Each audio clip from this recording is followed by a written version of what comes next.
Welcome to the Post-Capitalist Workplace podcast, hosted by Anuaradha, a leading accessibility strategist supporting organizations of today to become organizations of the future. In Season 1, we'll explore what accessibility truly means at its core, as well as the crucial role it plays in decolonizing organizations. While Season 2 spotlights real-world examples of impactful accessibility initiatives and why they're key to addressing some of society's biggest challenges.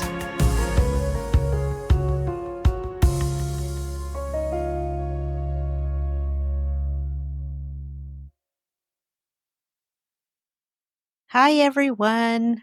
Anuradha here. I'm very excited about this conversation today. It's going to be basically two things I want to accomplish in today's call. But before I get into that, we've been on a little bit of an arc together, talking about what is accessibility, looking at the various pillars that make an accessibility strategy in an organization. We talked about it can't be really that bad, right? Or what are the barriers that are not small that our staff might be facing when we're looking at accessibility and the barriers they may face. And then I talked a little bit about what we can start to do about it and some models to move forward. Today, I'm going to talk about the stages to see where an organization is ready. Where are they in the journey?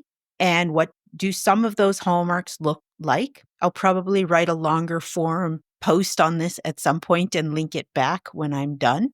But this is really crucial for you to know what stage in this work you're at. And this is not stage of your business. That's very different. So micro businesses or small SMEs can fit into this category just as easily as huge corporations or government bodies, for instance. This is not the size of your organization. This is your journey through accessibility and decolonizing the way you're working.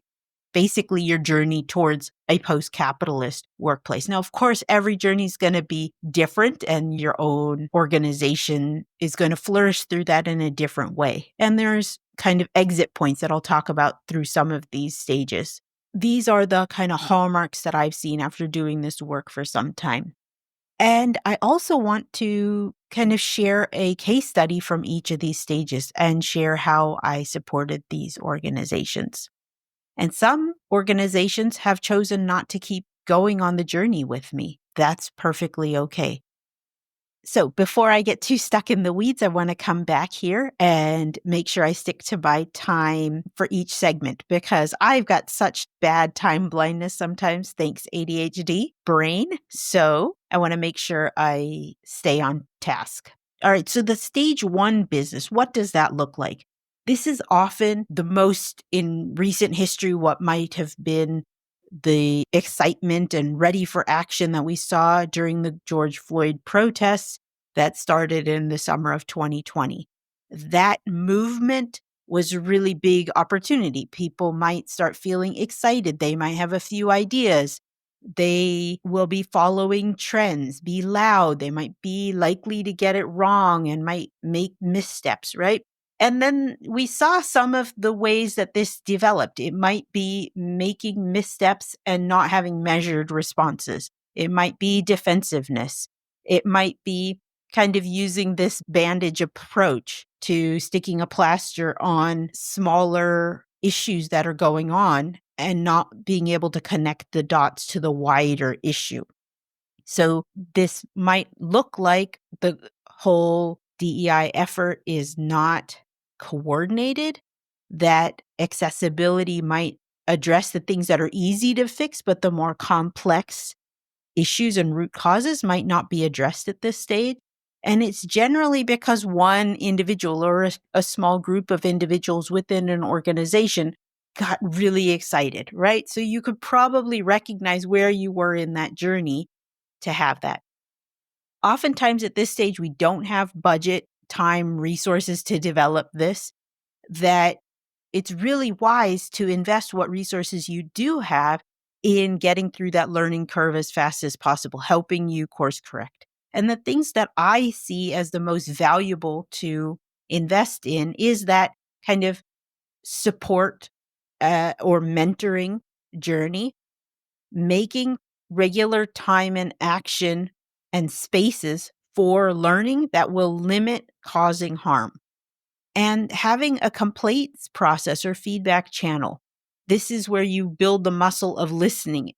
And then, of course, when things go wrong, having that plan in place for when things go wrong that you can course correct and address those issues. Often organizations who are excited about this work will hire me for a series of trainings.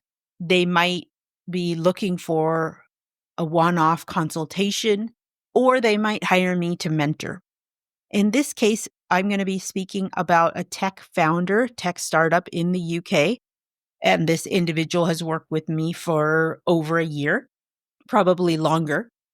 And we have really talked through not only their own individual practices that can support them for sustainability, but also how they are structuring their tech, what areas seem feasible for them to expand or ask for help around, to help them hone their voice and their style, help them decide what places they want to show up. Like, do they need to be the face of their brand? A lot of times startups seem like that. What is their business model?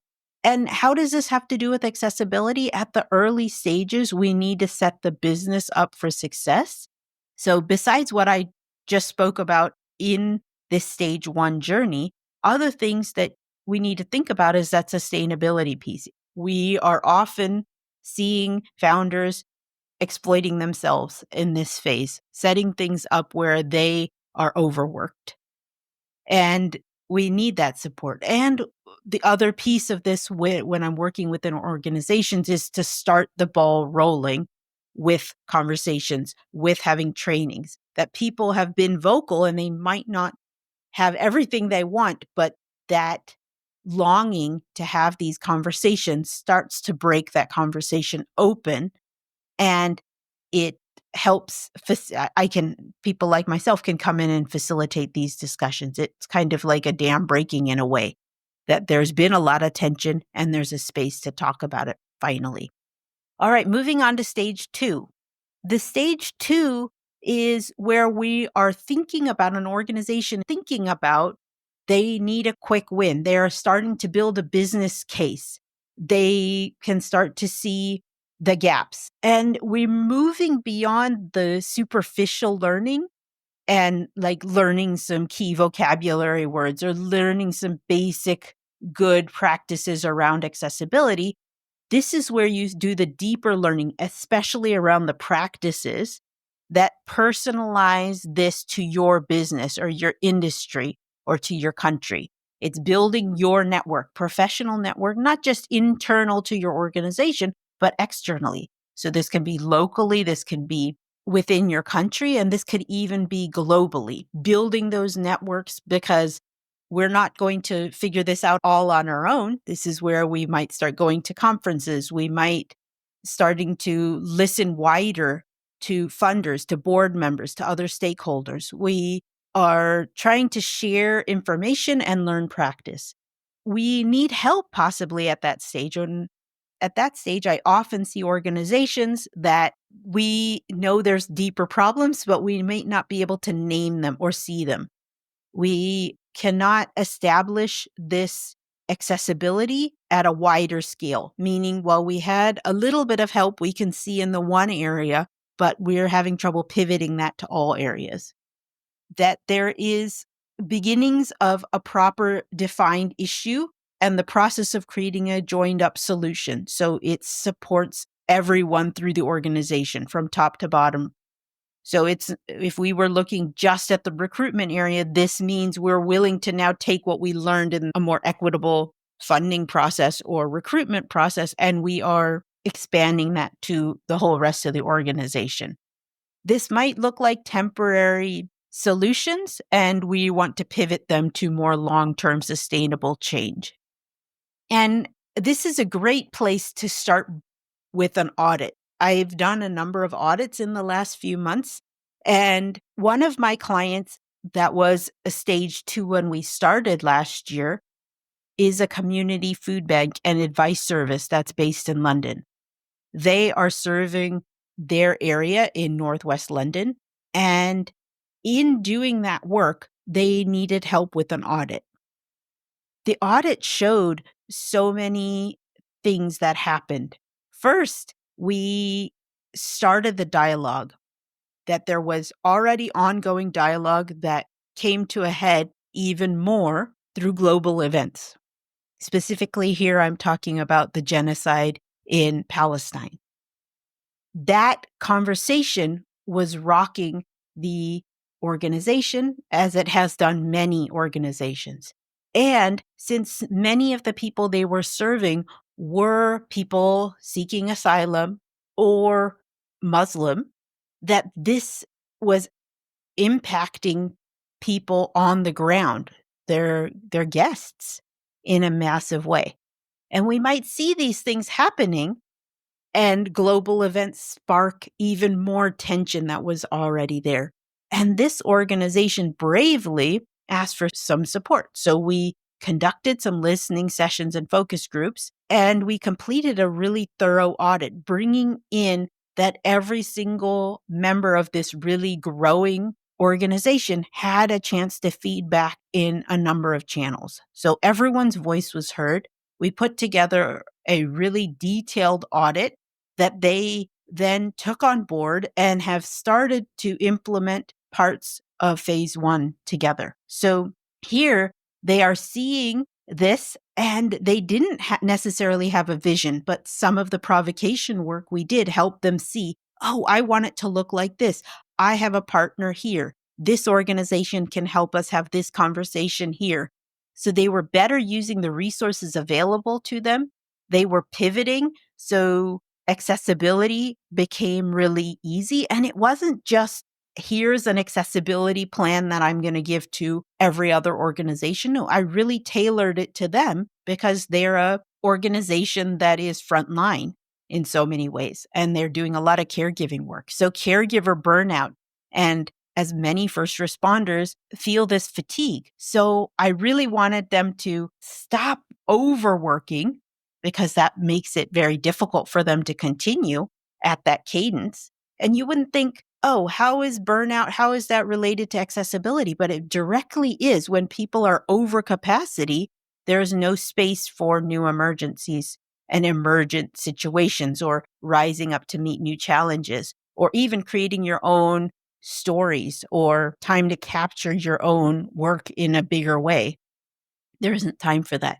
So we had to have some hard conversations, and they have been making some very tough conversations, listening, making tough choices, and getting their staff on board slowly but surely. This sort of thing isn't cleaned up in a day or two. It takes a lot of commitment at this stage. That we might have a million ideas. We don't know how to channel it or where to start. We don't know what to focus on. We might need the funding. And a lot of times, unlike stage 1, where we might be looking for a one-off training or grant support, in this stage, we need to be thinking a little bit more globally.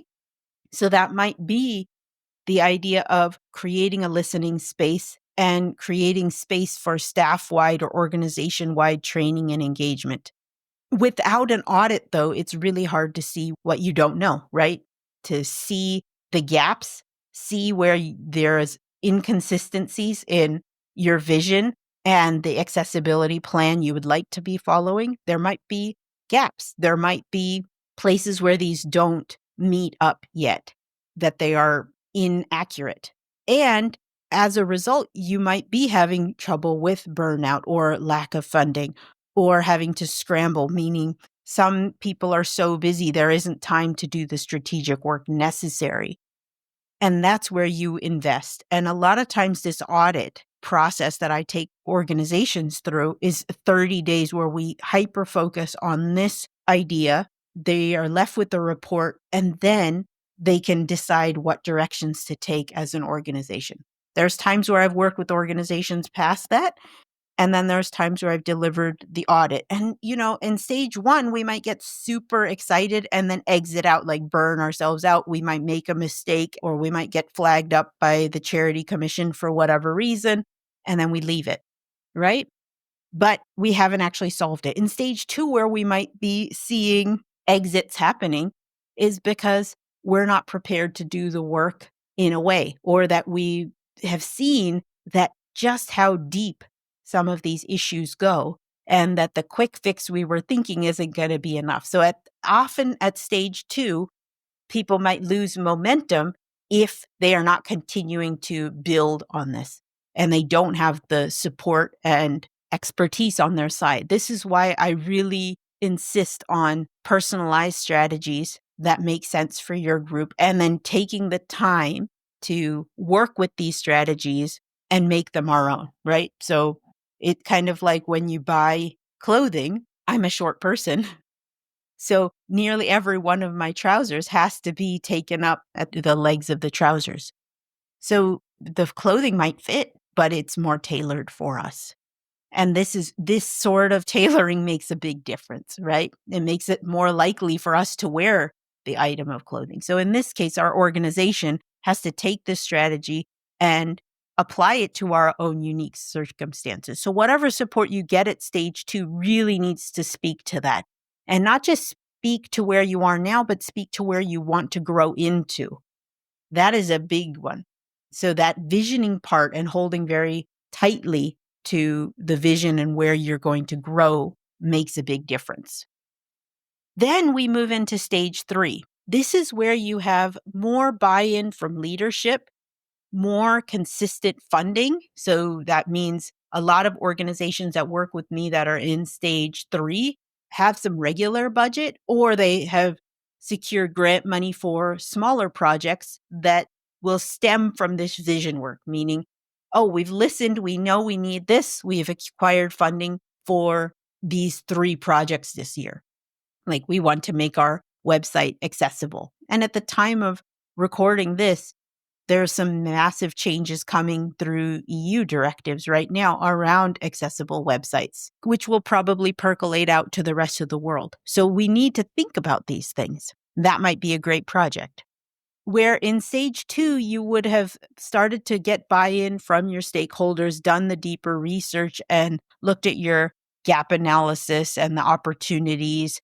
Here in this stage, you now know what the issues are. You have phases of what you're going to be working on in each phase of doing the work, creating the change, monitoring the change, and improving, like the continuous improvement. So that means we are listening, have critical feedback from within our organizations. We have human resources systems for our recruitment process, for our hiring process, and our onboarding process. And we will have an annualized policy, reports. We have training that are embedded into every area. And a lot of times that's a big ask, right? So a stage 3 business might not have it all, but they certainly have a plan for which process happens first and which things are highest priority right now. Meaning, if we don't have a DEI statement, which you would have done probably in stage 2, you're identifying, hey, our whole recruitment policy doesn't make a lot of sense here. Our outreach strategy with funders, we don't have good relationships there. We can improve these relationships. So you have a plan and you say, you know what? These priorities have to be in phase 1 because we don't have them at all. And then when we do have them, if they're inadequate for our needs, we need to improve them. And then the phase 3 things will be these bigger projects, which might be redoing a website for accessibility or building out a knowledge base so all our tools are accessible to all our staff. Once again, the size of your business isn't so important here.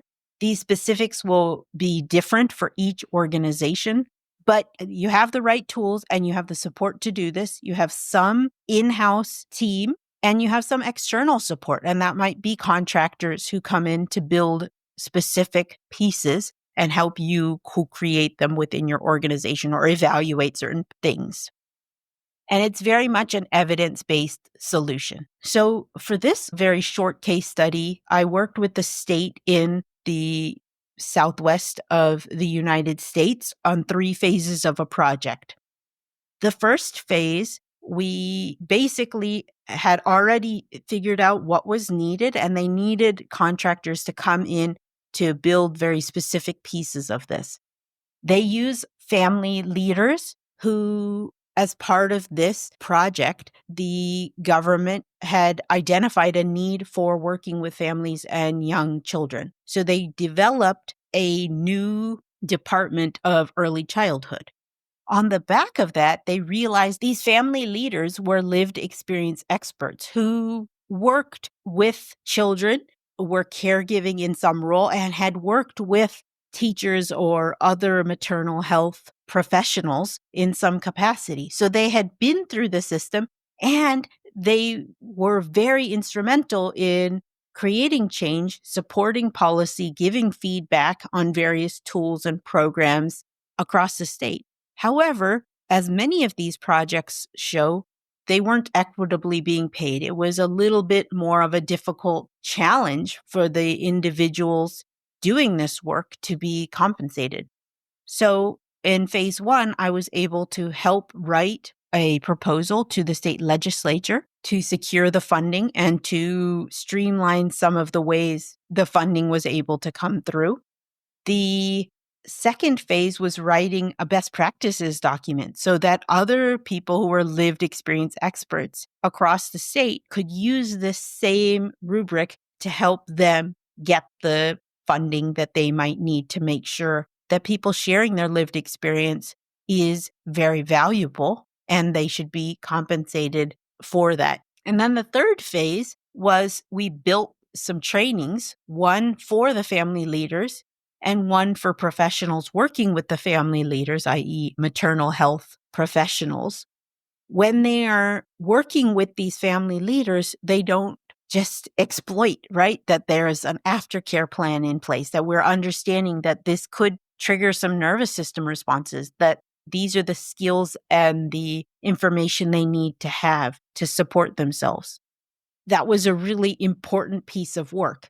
And as you can see, that's how we do it, in that they've identified in each phase what are the needs and working to build them out with experience. And the important thing in all these processes is I didn't just go in and create them myself. I very much had, as part of the contract, to go in and conduct some focus groups and to get some deep feedback from the people who are going to be using this. That's really crucial. We can't just extract from these communities, expected them to live within a system that's inequitable, push for change, and then leave them, right? We actually have to bring them on the journey with us. And this is how we can start to really dig in to say, this is important to us and this is why it's important. And to slow down in these conversations to say, how will we achieve these very big mission with what we have right now? So I was really excited. That was one of my favorite projects, and I would love to do other projects similarly in the future. All right, to move on, stage 4 enterprises. Well, I do want to say one more thing about stage 3. Sometimes I see exiting on stage 3 because of change in the political climate, change in funding, that we don't necessarily have the resources in place to continue, or that because the tides change, that it's not seen as important. And we have to fight for these things. That is part of the work here, that just because some people change their mind or want to question what we're doing, this is where we have to continue that work of creating the business case and bringing people along for that, to actually show, hey, it's actually best practice to do this. It actually inputs our bottom line. It makes our workplace a happier workplace to come to. The quality of work is better. So we have to be documenting these things and put them together all the time, because otherwise, this is where some companies exit stage left. More often than not, if they've gotten to stage 3, they're not going to just abandon it if they were for real invested in this, but sometimes it happens. And we're seeing that right now in real time as I'm recording this. Okay. So as I said, we're seeing this in real time right now. I'm recording this after the inauguration of 47. And because the political shift is happening, some organizations are abandoning their DEI or accessibility programs. And some of them were from the outside looking in. It maybe looks like they're in stage 3. And we can see that because with capitalism, it means we have to continually grow. And if we were not seeing this as we weren't actually challenging the foundation of whiteness and capitalism, then it's inevitable that organizations who haven't done that level of work at stage 3 will give it up at some point. Because how can you legislate equality? That's what we're trying to do. And we need to be able to do this in a way that is beyond legalities. And that's the bigger question that I hope I've laid the groundwork for. And I'll probably revisit this point going forward. But enough on that point. I'll come back to stage 4. Stage 4, I'm going to keep this really brief. This is what I would say, this is where the real work starts to happen, where we push the envelope, we become real leaders, that we've applied our core mission and values, we are living our vision statement. And what tends to happen at this stage are kind of 2 directions. One is really huge directions, meaning it leads to innovation and change in a big way. The second thing that might happen is we end up ending the work. And I think one of the organizations I mentioned in a previous episode of Lan Kelly Chase decided a couple years ago, made headlines around the world, that they were going to give up their funding, which was considerable endowments, and pass them on to BOAB and other organizations that were African-based charities that would then receive the endowments and they would change the very structure. So they were going to give away all their money. And a lot of these foundations that have money, not only did that wealth come from exploitation and colonialism, it then is maintained that way, meaning instead of giving the capital, the interest is what's given out. And a lot of that interest or investment is also coming from exploitation and all of the isms again.